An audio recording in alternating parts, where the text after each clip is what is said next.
Bon, Philippe, un excellent début de rencontre. Et puis après, on se fait rattraper, on a des frayeurs pour finalement gagner le match, mais ce fut certainement plus difficile que ce que tu pensais. Ah non, pas du tout, pas du tout. Pour deux raisons principales. D'ailleurs, d'abord, lancer un match dans cette dynamique et obtenir jusqu'à 15 ou 20 points d'écart, c'est très très compliqué à manager, à gérer.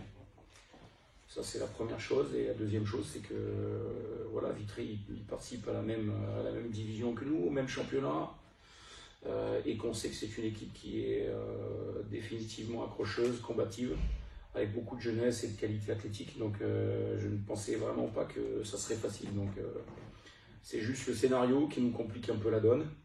Je ne pense pas qu'on soit, qu'on ne mérite pas cette victoire, mais voilà, bon, c'est un peu comme ça. Il ne faut pas oublier qu'un match de basket, il y a une équipe qui reçoit, une équipe qui se déplace, et qu'il y a des momentum qui sont toujours différents et très ouverts dans le basketball.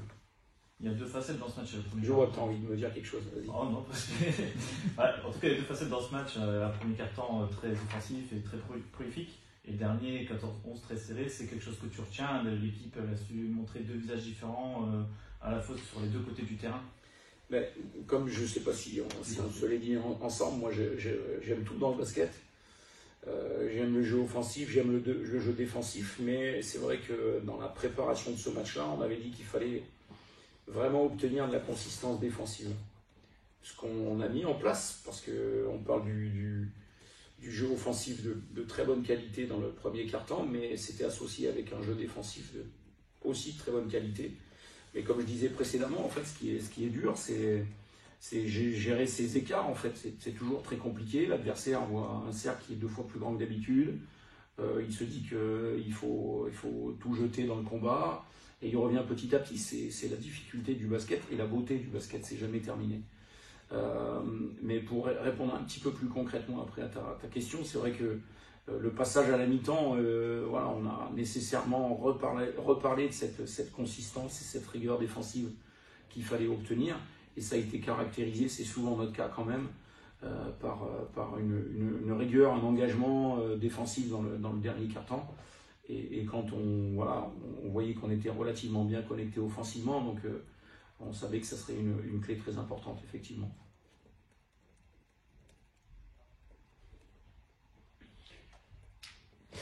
Tu te doutes de ma question.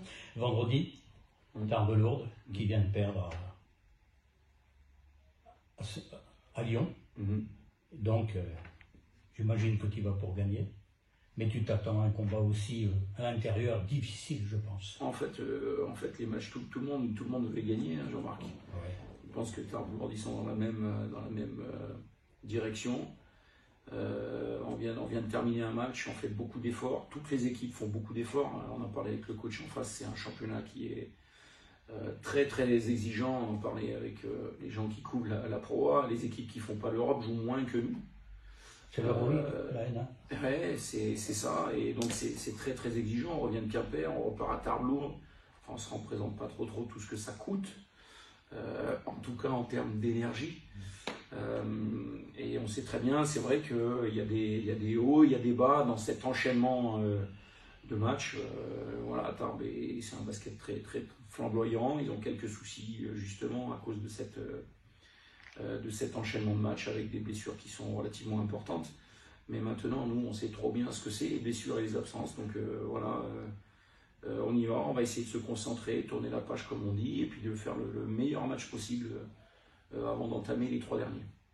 On peut espérer le retour de Patrick Mbamba. On peut l'espérer, en fait. En toute honnêteté, je pouvais le mettre ce soir. J'avais le feu vert médical, maintenant il faut être prêt. C'est ce que j'ai dit à l'équipe, il faut être prêt à performer. Donc voilà, je pense qu'il a besoin qu'il avait besoin en tout cas un petit peu de temps, donc j'ai pas validé son retour.